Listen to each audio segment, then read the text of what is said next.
Jag började skolan. Jag började skolan och jag var jättehungrig. Vem var det? Det var någonting. Det var jag. Var det du?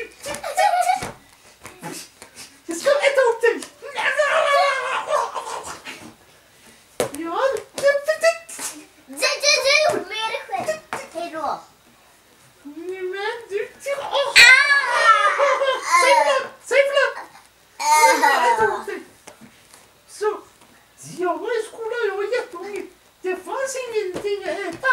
Så jag jagade barnen för att äta upp dem. Men de sprang iväg. Jag kunde aldrig hitta dem. Men sen, hela dagen jag var hungrig.